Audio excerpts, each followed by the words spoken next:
என்ன இது account open பண்ணிருக்காங்கன்னு? அதெல்லாம் எதுவுமே இல்ல மேடம். அதான் அந்த இதுதான் மேடம். அதெல்லாம் எதுவுமே இல்ல. அந்த ஏடிஎம் கார்டு தான் மேடம். நான் சும்மாவே நெகில்ஸ் பேண்ட் அது வச்சு எடுத்து வந்து ஸ்கூட்டி நான் முன்ன வந்து அதுக்கோசம் வீட்டை விட்டு வந்துட்டேனா. இவர் என்ன தப்பு பண்ணாரு? அதுக்கோசம் நான் நல்லா தான் இவரு கூட பண்ணி நின்றாரா. இப்போ வந்து அப்ப இதெல்லாம் கொளுத்தி விட்டுல காமிச்ச மாதிரி அது கொளுத்துந்து சரி நான் ஒத்துக்கினேன். நான் கிருஷ்ணால ஊத்துந்து உண்மை. என் 2 பிள்ளைங்க மேல கொளுத்துந்து அவர் அது கூட அவர் கொளுத்தலையா. சரி 8 வருஷம் கழிச்சு வந்து குழந்தை பெத்து கொடுன்னு நான் 4-5 டாக்டர் கிட்ட கூட்டு போயிட்டு எடுத்து குழந்தை எடுத்து வச்சாரு. இல்லன்றார். அது கூட இப்ப எனக்கு என்னன்னா இவருக்கு இன்னும் தொடர்புல இருக்காருமா.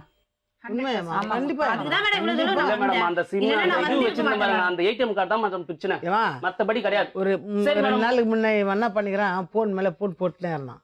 இந்த பொண்ணு எடுக்காத லாஸ்ட் கட்ட 10:30 மணிக்கு இவன் எங்க இருக்கிறான்னு கண்டுபிடிக்கிறதுக்கு போனை போட்டுருக்குது அவங்க மாமா செல்லுல. போனை போட்டு கம்முன்னு கெடுத்து அக்கா கேட்டாங்க, என்னடா 8:30 மணி வரைக்கும் அவளுக்கு நீ போன் பண்ற?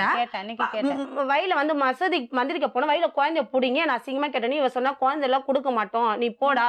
நீ போய் எங்க வந்து இங்க வந்து பேசிக்கணும், நாங்க கொடுத்துருக்குறோம், இங்க வந்து பேசிக்கணும். இவங்களுக்குள்ள வாதம் நின்னுக்குது. என்னடா 8:30 மணி வரைக்கும் என் தங்கச்சிக்கு போன் பண்ற, 8:30 மணி மேல்பட்டு ஏன் போன் பண்ண மாட்டேன்? நீ லட்சுமி கிட்ட போய் இவங்க கேட்டாங்க. அதுக்கு இவர்லாம் கம்மனு அப்படிலாம் இல்ல, எதுவுமே பேசல. கம்மன் நாங்க குழந்தை எடுத்துன்னு வந்துட்டோம்.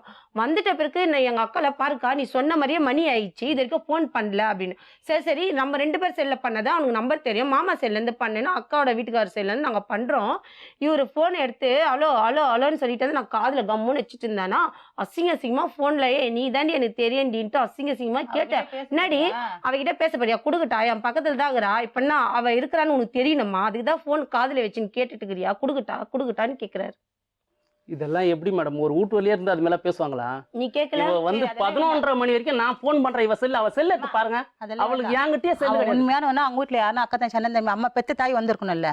அவங்க அம்மா கதை தான் தெரிஞ்ச கதை தான் வரமாட்டாங்க. யார் கூப்பிட்டாலும் அவங்க அம்மா அந்த மாதிரி அவ்வளவு அசிங்கத்துல ஏன்டா போய் நான் ஏன்டா உங்களுக்கு தேவையில்ல டெய்லி குடிச்சிட்டு வர உங்க புள்ளனா முந்தி வந்து அவங்க அப்பா இருந்தாரு, அவங்க அக்காலாம் இருந்தது. ஸ்டேஷன்ல போய் நீங்க புச்சு கொடுத்தா கூட நான் கூட்டிட்டு வரதுக்கு இப்ப என்னால வயசாயிடுச்சு முடியாது. அவன் திருந்த மாட்டான், நீ எதுனா பண்ணிக்கோ. அவங்க அம்மாவும் அவங்க அக்காவை சொல்றாங்க. அவன் கெட்டு போயிட்டான். அவங்களை போன் பண்ணி கேளுங்க, அவங்க இந்த மாதிரி வார்த்தை சொன்னாங்க. சப்போஸ் நீங்க அவங்க கூட வாழறதுக்கு பிளான் இருந்தாதான் நம்ம இந்த விஷயத்த பத்தி பேசணும். நீங்க வாழறதுக்கு பிளான் இருக்காமா? இல்லம்மா, அவளோட விருப்பமா இல்ல. நாங்க வாழ சொல்லிதாம்மா 8 வருஷம் கழிச்சு நம்ம என் கூட தான் ஹவுஸ் கீப்பிங் வேலைக்கு கூட்டு போனேன். இருமா ஹவுஸ் கீப்பிங் நான் தான் கூட்டு போனேன். பசங்களா? ஒரு பொண்ணு ஒரு பையன். 3 வருஷம் என் கூட ஹவுஸ் கீப்பிங் வேலைக்கு வந்தா. 8 வருஷம் எங்க கூட இருந்தா. இவன் வேணும்னு சொல்லி தான் நான் சொன்னேன், நானும் ஒரு பொண்ணு புருஷன் கூட புள்ளிங்க கூட வாயிறேன், நீ ஒரு குழந்தை வச்சுன்னு இருக்க, உனக்கு வயசு இருக்கு, புருஷன் கூட வாயினு சொல்லி சேர்த்து வச்சு தென்னை வீடு எடுத்து வச்சு 3 வருஷம் வாழ்ந்தாங்கம்மா. ஒரு குழந்தையும் பெற்றுக்கினாங்க. நான் வாயினதான் சொல்லி தான் நான் சேர்த்து வச்சேன். அவனுக்கே தெரியும். ஏன்னா நம்ம தங்கச்சி நம்ம மட்டும் குடும்பத்தோட இருப்போம். தங்கச்சி தனியா இருக்கிறாள், தினமும் ஐவரால புள்ளி வச்சுக்கின்னு இன்னொருத்தகிட்ட இருக்காளன்ட்டு 2 பேரும் பேசி நானும் அட்வான்ஸ் கட்டி அவங்கள வீடு பார்த்து அட்வான்ஸ் அவங்க தான் கட்டிக்கினாங்க. என் வீட்டு சைடு வீடு பார்த்து 2 பேரும் வச்சு 3 வருஷம் வாழ்ந்து ஒரு குழந்தைய பெற்றுக்கினாங்கம்மா. இப்போ நகைலாம் வச்சு திரும்ப ரீஸுக்கு போனாங்க. இன்னும் சந்தோஷப்பட்டேன். பொண்ணு பிறந்த நேரம் இப்போ ரீஸு கூட போயிருக்காங்களா, நகை போனா போட்டோம், இன்னும் வாடிக்குன்னு போய் ரீஸுக்கு போயிருக்காங்களா, நல்லா இருப்பாங்கன்னு சந்தோஷப்பட்டம்மா. திடீர்னு இப்போ அந்த ஏடிஎம் கார்டை அந்த வீட்டில் வச்சுட்டு அவன் சம்பளத்தை எடுத்து போயிட்டு அந்த பொம்பளை மேலே போட்டு அந்த ஏடிஎம் வீட்டில் வச்சுட்டு ஃபோன் பண்ணா அவ எடுக்கிறாம்மா. உங்க பேரு? Madam Alex madam. அவங்க யாரு? சரி, என்ன ஆச்சு கொஞ்சம் விவரமா சொல்லுங்க. ஒரு 3 வருஷ காலமாக பேசி பழகிட்டு இருந்தேங்க மேடம். எப்படி அவங்கள பழக்கம்? எல்லாம் ஒரே ஏரியா தாங்க மேடம். எல்லாம் ஒரே ஏரியா பேசி பழகிட்டு இருந்தேங்க மேடம். அதை வந்து பிடிக்காம ஃபஸ்ட்டு ஃபோன் வச்சுருந்தேன்னு சொல்லி ஃபோன் வாங்கி உடச்சுட்டு அப்படிங்க. அவர் பிரதர் உடச்சிட்டு அப்படிங்க. உடச்சிட்டு இனிமேல் பேச நீங்கள் வாங்கி கொடுத்தீங்களா? ஆமாங்க ஃபஸ்ட் லைன். உங்களை விட பெரியவங்களா ஒரே வயசு? அவங்க 2 வருஷம் பெரியவங்க. சரி, ஒரு 10 வருஷமாக வீட்டில் தாங்க மேடம் இருக்கிறாங்க. சொன்னாங்க. அந்த எனக்கு உங்களுக்கு கூட பிறந்தவங்க அக்கா ஒன்று தங்கச்சிங்க மேடம்.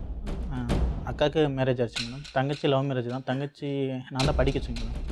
ஒரு அவங்க மேரேஜ் பண்ணுறப்ப 27 வயசுங்க மேடம். இப்போ எனக்கு 29 மேடம். அதனால் எனக்கு கொஞ்சம் அலைன்ஸ் கொஞ்சம் தள்ளி போயிடுச்சுங்க மேடம். அந்த ரீசன் தான். மற்றபடி ஒரு ரீசன். என்ன பண்ணிடுங்க? என்ன வேலை பண்ணுறீங்க? டெக்ஸ்டைல் வேலை ஒர்க் பண்ணிட்டுருக்கேன் மேடம். அப்பா அம்மா வீட்டில் தான் இருக்கேன் மேடம். அப்பா இப்போ குடும்பத்தை நீங்கள் தான் பார்க்க? நான் தாங்க மேடம் பார்த்து ஒரு 3 வருஷமாக இருந்தேன். பழகிட்டு இருந்தேங்க மேடம். பழகிட்டு இருக்கிறப்ப ஃபோன் வாங்கி கொடுத்தீங்கன்னா சண்டே ஆச்சு விட்டுட்டேங்க மேடம். அப்புறம் வந்து இது மேட்ரு வந்துங்க மேடம், சர்ச்சு மேட்ரு எல்லாம் ஒரே சர்ச்சுக்கு கிறிஸ்டினாங்க மேடம். 2 பேரும் சர்ச்சுக்கு ஒன்றா போயிட்டு இருந்தேங்க மேடம். எல்லாம் ஒரே குரூப்பாக தான் இருந்தேங்க மேடம். ஒரு சின்ன ஒரு பாலிடிக்ஸ் வந்துருச்சு மேடம் சர்ச் மேட்லைங்க மேடம். ஒரே குரூப்பாக இருந்து எங்களுக்குள்ளே மனஸ்தான் வந்துருச்சு. நாங்களாம் ஒவ்வொரு கமிட்டியாக சேர்ந்து ஒரு 3 பேர்த்தை தேர்ந்தெடுத்தோங்க மேடம். இவங்க தான் வந்து கமிட்டியாக போடான்னு சொல்லிட்டு ஆனால் இவங்க அண்ணன் போய் இவங்க இருக்கக்கூடாதுன்னு சொல்லிட்டு உங்களுக்கு சாதகமானால ஒரு 3 பேர்த்த கொண்டு வந்துட்டு அப்படிங்க மேடம். அதெல்லாம் ஆரம்பிச்சது மேடம் ஃபஸ்ட்டு பிரச்சனையே. ஓ அண்ணனுக்கும் உங்களுக்கும் பிரச்சனையா? ஆமாம், பெரிய எல்லாம் சரி நானும் கமிட்டியில் இருந்துட்டேன், அவரும் இருந்துட்டு அப்படிங்க. அப்புறம் இன்னொருத்தர் இருந்து அப்படியே நாங்கள் 3 பேர் கமிட்டியில் இல்லை, புதுசாக 3 பேர்த்த சேர்த்து டீம் எல்லாம் ஒர்க் அவுட் பண்ணலாம் அப்படின்னு சொல்லி நாங்கள் விளையிட்டோங்க மேடம். புதுசாக ஒரு 3 பேர்த்த கொண்டு வரலான்னு கொண்டு வந்தேன். அதை வந்து அவருக்கு பிடிக்கலைங்க மேடம். பிடிக்காம நான் சொல்கிற ஆள் தான் போடணும் அப்படின்னு சொல்லிட்டு அவரை கொண்டு வந்து பிரச்சனை. அதுலேருந்து பிரச்சனை வந்து என் மேலே வந்து சாதாரணமாக பேசிட்டு இருந்தது எக்ஸ்ட்ரா புகைச்சு விட்டாரு மேடம். புகைச்சு விட்டு இல்ல பேசிட்டு இருக்கான்னு சொல்லி அது ரொம்ப பெரிய சண்டை. நீங்க பேசிட்டு இருக்கல? நான் பேசிட்டு இருந்தேங்க மேடம், 3 வருஷமா ஆனா அது பேசி பெருசா பண்ணிட்டாங்க. நீங்க என்ன முடிவுல இருக்கீங்க? இல்லை மேடம், 2 பேரும் வாழ்றாங்க. சரி, இப்போ அன்னைக்கு சண்டே ஆச்சு, அப்புறம் டாக்டர்கிட்ட கூட்டிட்டு போனாங்க. அதுக்கப்புறம் என்ன ஆச்சு? அதுக்கப்புறம் அக்கா வீட்டில் தான் இருந்தாங்க மேடம். ரொம்ப டார்ச்சர் அங்கே வந்து ஒரே திட்டிட்டு. பாப்பா எங்க இருந்தாங்க? பாப்பா அம்மா வீட்டில் தான் இருந்தா அப்படிங்க. நாங்கள் அம்மா வீட்லேயே தான் இருந்தோங்க. நான் கோவத்தில் அக்கா வந்து நான் சொன்னேங்க, கை கட்டு போட்டு வீட்டுக்கே போயிடலாம், குழந்தையெல்லாம் இருக்கு அப்படின்னு சொன்னேன். அக்கா வந்துட்டு வேண்டாம், அங்கே எல்லாம் ஒருத்தருக்கு ஒருத்தர் கோவதாவத்தில் இருக்கிறீங்க, வா போகலாம் அப்படின்னு சொல்லி அக்கா அங்கே கூட்டிகிட்டு போய் வெளியவே விடலைங்க. பேசிட்டு அப்புறம் நான் அக்காட்ட சொல்லிட்டு அழுது, அக்கா இந்த மாதிரிலாம் பேசுது அம்மா எடுக்குது அப்படின்னு சொல்லி நானும் ரொம்ப இதாக பேசினேன். அப்பாவும் பேசுகிற அப்படிக்கா, தம்பி வந்தாலும் தம்பியும் பேசுகிற அப்படி, எனக்கு ஆதரவாக யாருமே இல்லைக்கா, உங்களை நம்பி தானே இருந்தேன் அப்படின்னு சொல்லி ரொம்ப அழுதுங்காட்டி அப்புறம் வீட்லேயே வச்சுருந்தேன். அம்மாவும் அங்கே வந்து சொல்லிட்டு இருந்தது, திட்டு ரொம்ப வரப்பெல்லாம் வார்த்தையாக பேசி கொண்டுட்டே இருந்தது. அப்புறம் நான் இனிமேல் யாருக்காக இருக்குன்னு இல்லாத இதே இருக்குதுன்னு சும்மா பேசிகிட்டே இருக்கிறாங்க அப்படின்னு சொல்லிட்டு நான் கிளம்பினேன், எங்கேயாச்சும் போயிடுறேன், என்னை விட்டுருங்கக்கா, வீட்டுக்குள்ளேயே வச்சு பூட்டி வச்சுட்டே இருந்தாங்க. பைத்தியம் மாதிரி பிடிச்சிருச்சு உனக்கு, அதனால தான் நீ அவங்க கூட போகிறேன்னு சொல்கிற அப்படின்னு சொல்லி பைத்தியம், அவளுக்கு பைத்தியம் பிடிச்சிருச்சு அப்படின்னு அங்கே உள்ளூருக்குள்ளெல்லாம் சொல்லிவிட்டு நான் கோவத்தில் கிளம்பி, உங்களால தான் இந்த மாதிரி ஆச்சு, நான் இருந்து உங்களாட்ட பொழைச்சிக்கிறேன், என் குழந்தைய என்ன நீங்கள் தான் காப்பாற்றணும் அப்படின்னு சொல்லிட்டு நான் இவர்கிட்ட ஃபோன் பண்ணி நேரடியாக வந்துட்டுங்க. அவங்க வீட்டுக்கு போயிட்டீங்களா? இல்லைங்க மேடம், ஃபோன் பண்ணி நான் வர சொன்னேங்க. எங்கே வர சொன்னீங்க? வீட்டு பக்கத்துலேயே தாங்க, வந்து ஈரோடு தான் வீடுங்க. அங்கேயே பாப்பா அம்மா வீட்டில் தான் இருந்தாங்க. அந்த குழந்தைகிட்ட கூட அது இது சொல்லி இந்த மாதிரி அம்மா இந்த மாதிரி பேசிகிட்டு இருக்கா, அந்த பையன் கூட தான் பேசிகிட்டு இருக்கா, எடுத்துகிட்டு இருக்கான்னு சும்மா அதுகிட்ட சொல்லி அதோடைய மனசு வேதனைப்படுத்தி. சின்ன குழந்தை கேட்ட மேடம், பச்சையாக 2 பேரும் ஒன்றா இருக்கிறாங்க, பேசிகிட்டு இருக்காங்க. இதை விட கேவலமான வார்த்தையில அந்த சின்ன குழந்தைகிட்ட ஒரு 5வது யாரு சொல்கிறாங்க? அம்மா இல்லைந்தாங்க, அம்மா அப்பா இல்லை. சரி, அப்புறம் அங்கேருந்து என்ன பண்ணீங்க? 2 பேரும் வர சொல்லிட்டு அங்கேருந்து என்ன பண்ணீங்க? நாங்கள் கிளம்பி எங்கேயாச்சும் நம்ம போயிடலாம், உங்களால தான் இந்த மாதிரி ஆச்சு அப்படின்னு சொல்லிட்டு நாங்கள் நேராக கோயிலுக்கு போயிட்டோங்க, வேளாங்கண்ணி போயிட்டோம். வேளாங்கண்ணி போனீங்க? ஆமாம். அப்புறம் எப்படி இங்கே வந்தீங்க? போயிட்டு நான் சொன்னேன், இங்கெல்லாம் தீர்வு அவங்க சொன்னாங்க, கேஸ் கொடுத்துட்டோம், நீங்கள் எங்கே இருந்தாலும் பொழைக்க முடியாது, எடுக்க முடியாது, கொண்டு போடுவோம், வீட்டுக்கு வந்துட்டேன்னு வச்சுக்கோ, உன்னை விஷத்தை வச்சு கொண்டுருவோம், அவனையும் சும்மா விட மாட்டோம், கொத்திடுவோம் அப்படி அப்படின்னு ரொம்ப இது பண்ணாங்க. ஃப்ரெண்டுக்கிட்ட ஃபோன் பண்ணி கேட்டேன், என்ன நடந்துட்டுருக்குன்னு கேட்டங்காட்டி இந்த மாதிரி சொன்னாங்க. நான் சரி, நான் என்னன்னாலும் சரி, நான் அவர் கூட இருந்து பொழைச்சிக்கிறேன். இத்தனை பேர் ஊரே அங்கே ஊருக்குள்ளே ஃபுல்லாகவே இந்த மாதிரி பண்ணி விட்டாங்க, கையை உடச்சி விட்டு எல்லாரும் ஊரே தெரிஞ்சிருச்சுங்க. அதனால நாங்கள் நேரடியாக நாங்கள் எங்கே போகணுமோ அங்கே போய்க்கிறேன்னு சொல்லி நேராக இங்கே வந்துட்டுங்க, நைட்டு கிளம்பிங்க. மேடம் ஊர் ஃபுல்லாக 2 பேர் ஃபுல்லாக டேமேஜ் பண்ணிவிட்டாங்க மேடம். ஊர் ஃபுல்லாக தெரிஞ்சது, அவங்க லோக்கல் பொலிட்டிஷியன் சப்போர்ட்டு, இப்போ போலீஸ் ஸ்டேஷன் சப்போர்ட்னு வச்சு ஆள் வச்சு அடியாள் வச்சு மிரட்டுறது, இந்த மாதிரி எல்லாம் பண்ணி விட்டாங்க. ஆல்ரெடி ஊரெல்லாம் தெரிஞ்சு போச்சு, எல்லாத்துக்கும் ரொம்ப கேவலமா பண்ணிட்டாங்க.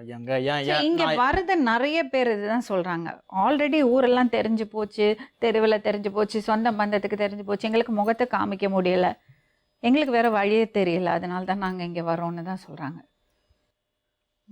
இல்லைங்க மேடம், இல்லாத இருக்குதுன்னு சொன்னா சரி, நான் இருந்தே வாழ்ந்து கட்டிக்கிறேன், நான் என்ன இருந்ததா தானே இருக்கு சொல்லியிருக்காங்க. வேணும், நான் எனக்கு வாழ்க்கை நல்ல வாழ்க்கை அமைச்சுதான் இல்லைங்க. சரி, உங்களுக்கு அப்படி ஒரு அட்ராக்ஷன் தோணுச்சுன்னா அதை நீங்க முறைப்படி செஞ்சுக்கலாம், முறைப்படி அதுல தப்பு இல்லை. ஆனா அதை பெருசு பண்ணிட்டாங்க.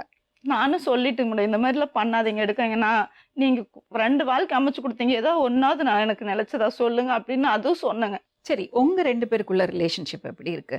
இது உங்களுக்கு நீங்க பழகிட்டீங்க, அதனால ஊரெல்லாம் தெரிஞ்சு போச்சு, அதனால உங்க கூட பொழைச்சிக்கிறேன்னு சொல்லி வந்ததெல்லாம் இருக்கட்டும், நிஜமாவே உங்களுக்குள்ள காதல் இருக்கா? கண்டிப்பா. ஆமாங்க மேடம். எப்படி சொல்றீங்க? நாங்க 2 பேரும் பேசி பழகிட்டு தாங்க மேடம் இருந்தோம்.